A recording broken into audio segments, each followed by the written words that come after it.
Hey Faith Family, welcome to the Beyond Sunday podcast at Calvary Bible, where we go beyond the Sunday sermon to explore some rabbit holes and to bring some biblical truths to the surface. We hope you enjoyed today's episode. Calvary Bible Church, welcome back. We've got another episode of the Beyond Sunday podcast. We do. Where we get to talk about Sunday sermon and its implications. As if it wasn't long enough. Yeah, but now we're beyond Sunday. We ended good, though. It's Tuesday. What do you mean we ended good? You We mean ended like good time. time-wise? Yeah. Yeah, sure we did. Wasn't Communion Sunday? No. No. Yeah, we could have gone for a while. For sure. It was a short text, though. Yeah. And for that reason, I'm just going to read it to us. Okay. Okay? So if you were not with us, we were in 1 Peter chapter 2, verses 9 through 12.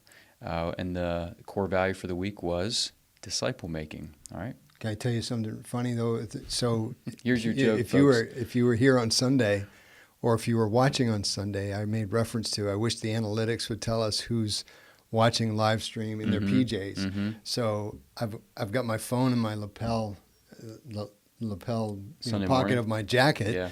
So on Sunday at 11:18, I feel it buzz, and I wanted so badly to look at it.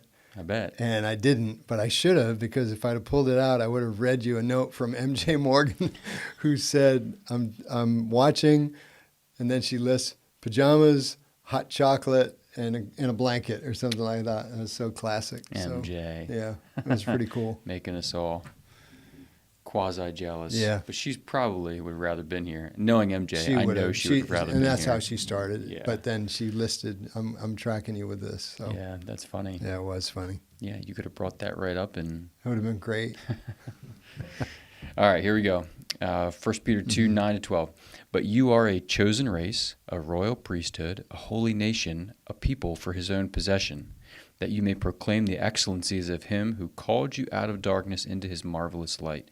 Once you were not a people, but now you are God's people. Once you had not received mercy, but now you have received mercy.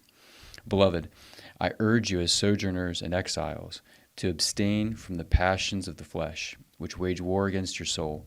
Keep your conduct among the Gentiles honorable, so that when they speak against you as evildoers, they may see your good deeds and glorify God on the day of visitation.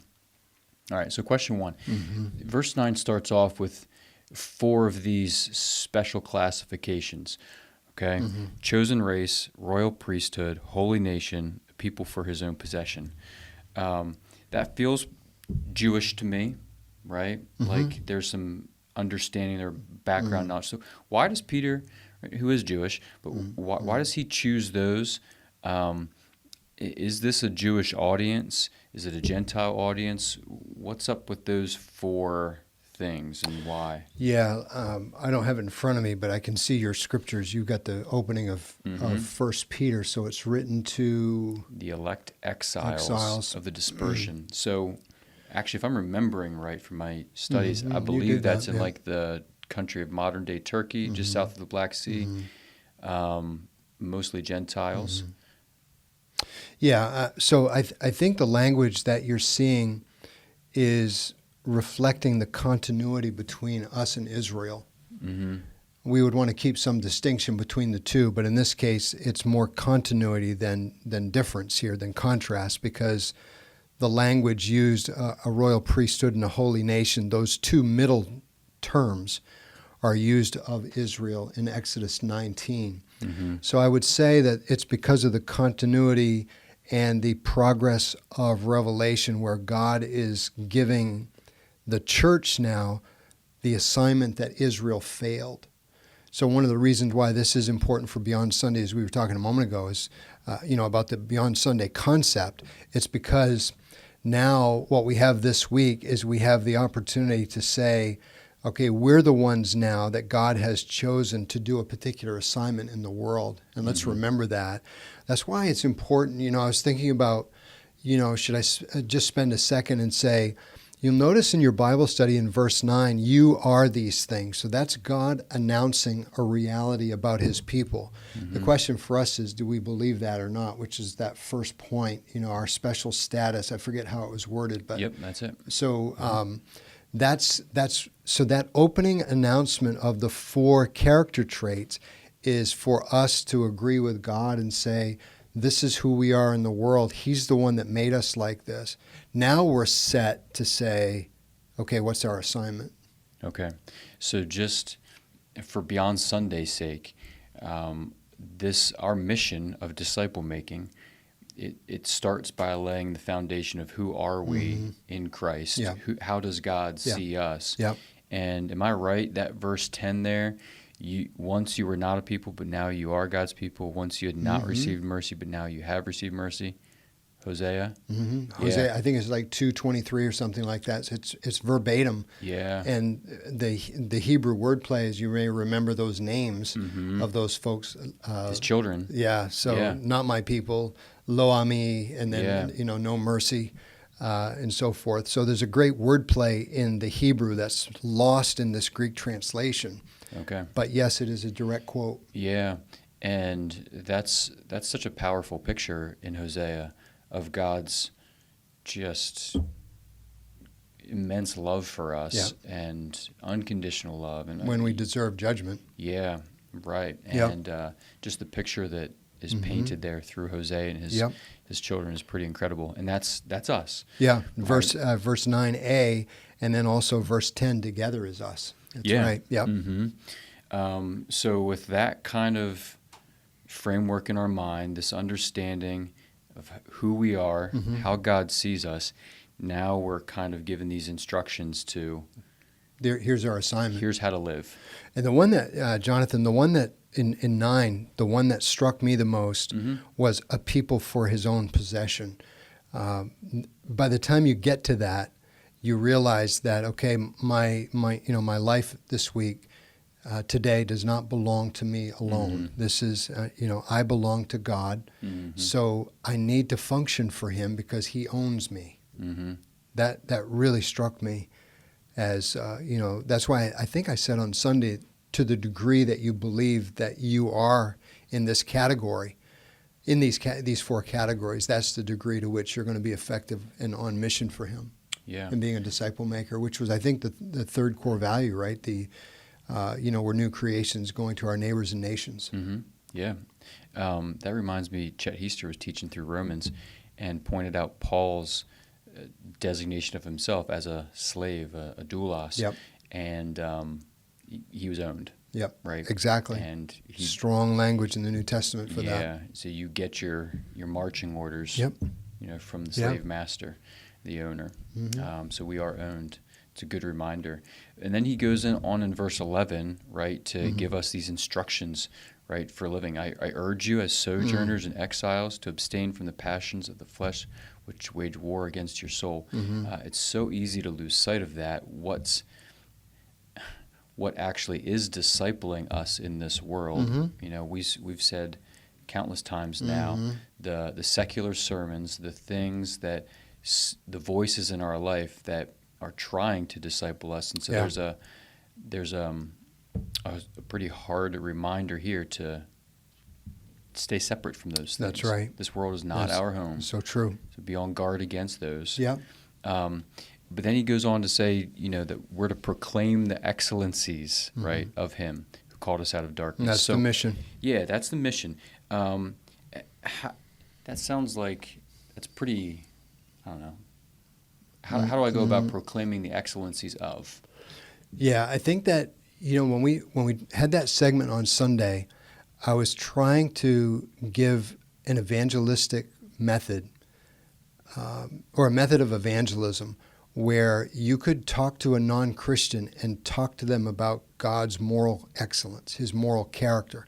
Because if I remember correctly, the excellencies word is the word virtue.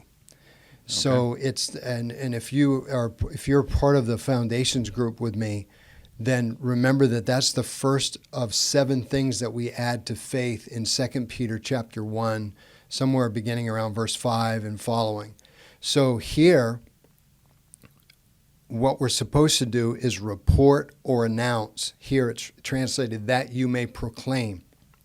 So it's giving a report to someone else about, in this case, God's God's virtue. Mm-hmm.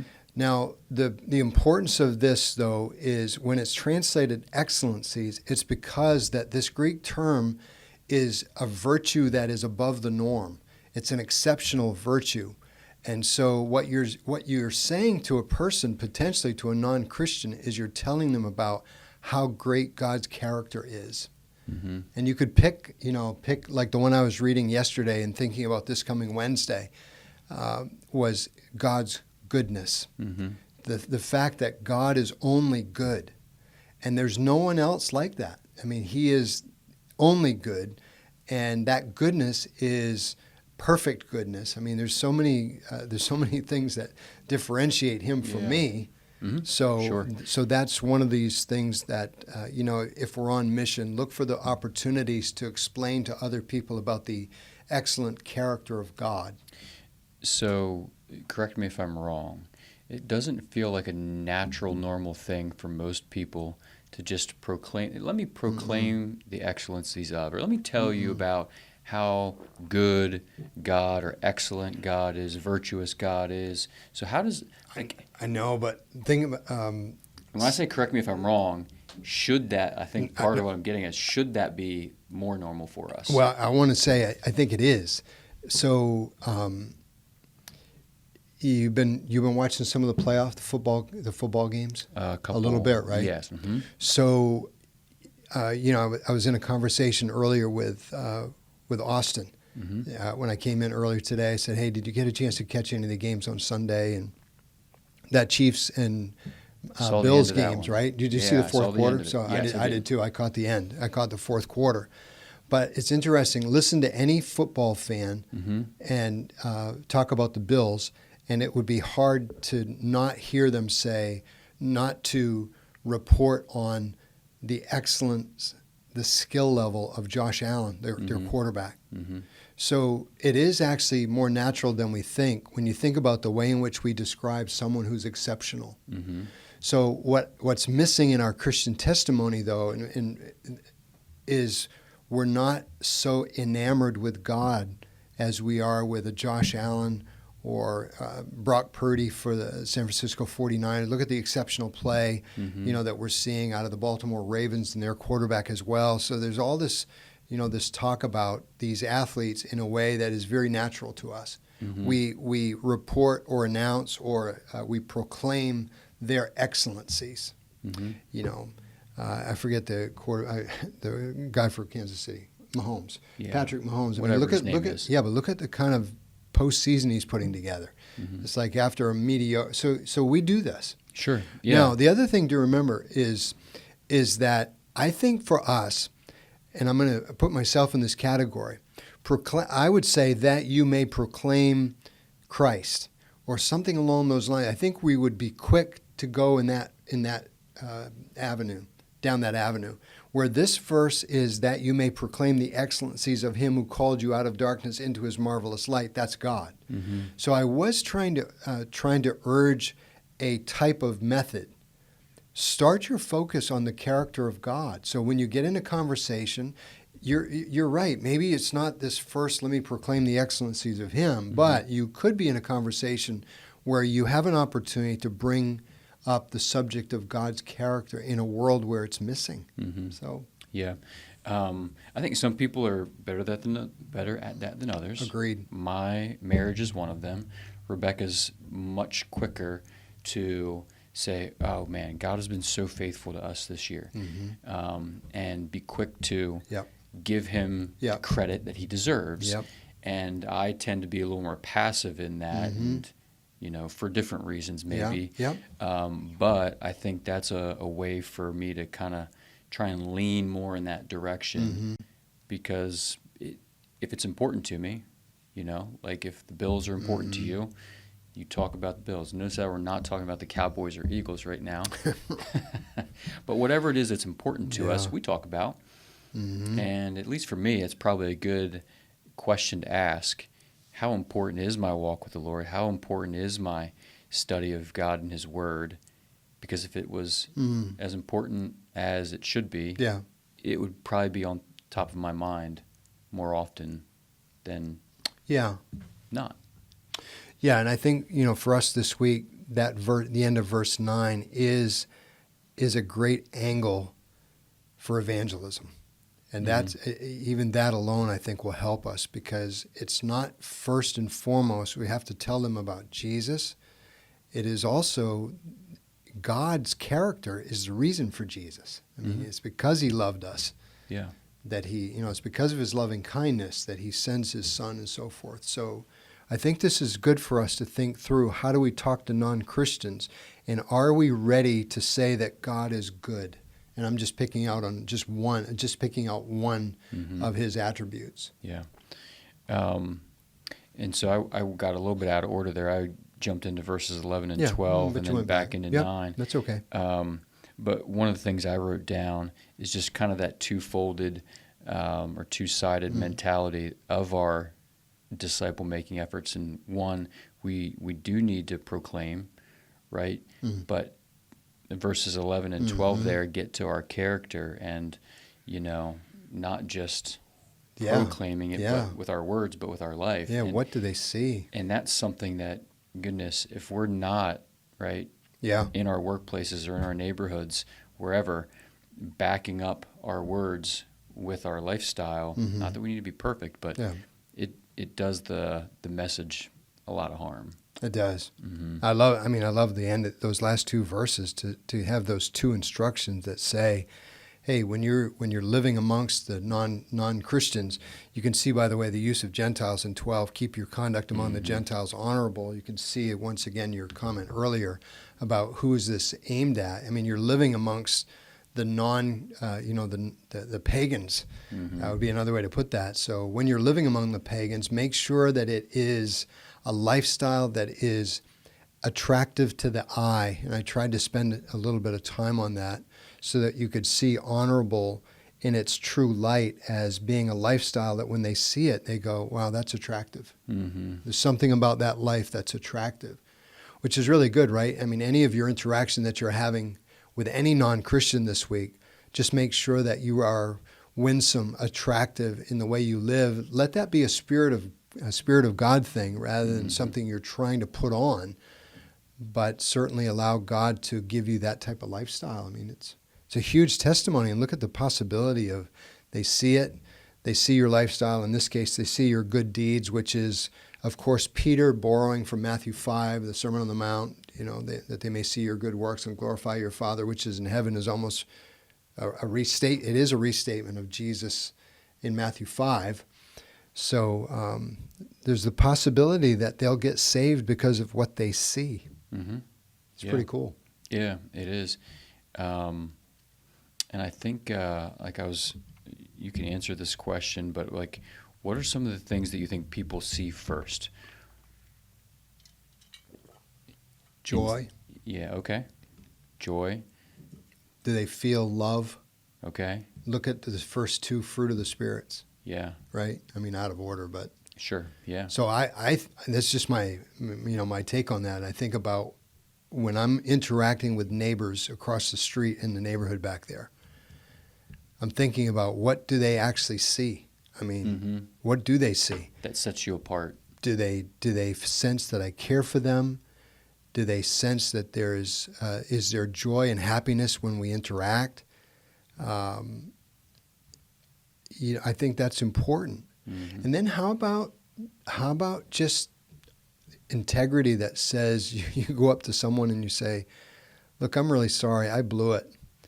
I mean, look at the authenticity in that and the sincerity of that, where you may have to apologize to a neighbor and say, that just wasn't the best thing, and I'm really sorry about that. That doesn't, it's not who I am. It's not who I want to be. It doesn't represent my God well. Oh, where did that come from? I mean, so yeah, I think that would go a long way. Yeah. One of the first things that came to my mind, and it's so simple, but it's interesting how the world picks up on it. When your language doesn't reflect the language of the world and the common swear words or whatever, like someone who doesn't use that language, it's so weird. And to me, it's like, I don't swear, big deal. It's not, all that, high of an achievement. Yeah. But if you're around a bunch of coworkers for long enough, Wow.